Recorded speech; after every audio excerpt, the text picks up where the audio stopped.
আসসালামু আলাইকুম। আল্লাহ তাআলা আমাদেরকে কেন এই পৃথিবীতে সৃষ্টি করেছেন আশরাফুল মাখলুকাত হিসাবে? এটা কি কখনো ভেবে দেখেছেন? আল্লাহ তাআলা তো আরও অনেক কিছু সৃষ্টি করেছেন, যেমন গাছ, নদী, পাহাড়, পর্বত, আরও অনেক কিছু ইত্যাদি। যা চোখের সামনে দেখেন সবই তো আল্লাহ তাআলার সৃষ্টি। এত কিছু কেন সৃষ্টি করেছেন? এটা কি একবার ভেবে দেখেছেন? কখনো তো বাবার চিন্তা করেননি। চিন্তাও করেননি কীভাবে দুনিয়াতে আসলেন, কীভাবে আপনার পাশের লোক, সাথের লোক দুনিয়া থেকে বিদায় নিচ্ছে। এটা কখনো ভেবে দেখেছেন?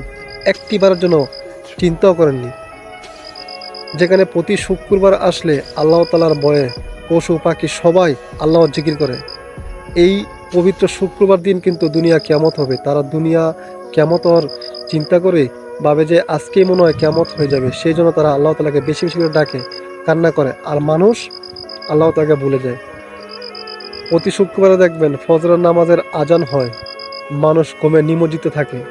মানুষ চিন্তা করে প্রতি শুক্রবারে যে জুম্মার নামাজটা সেটা পড়লেই চলবে, আর কোনো নামাজ পড়তে হবে না। এটা যদি হয় আমাদের চিন্তা ভাবনা, তাহলে কি দুনিয়া থাকবে? আল্লাহ তাআলা দুনিয়াতে শান্তি দিবে? কখনোই দিবে না।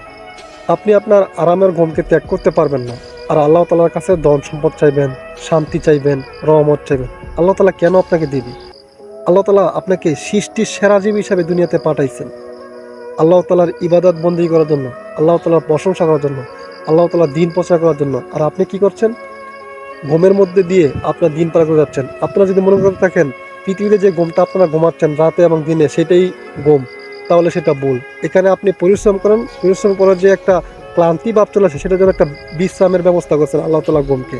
আর আপনি আসল ঘুম তো ঘুমাবেন কবরে।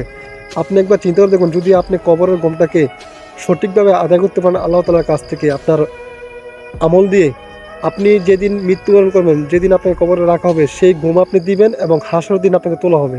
ওঠানোর পর আপনি বলবেন, আমি মাত্র ঘুমাইছি, আমাকে কেন আপনারা ডাকলেন?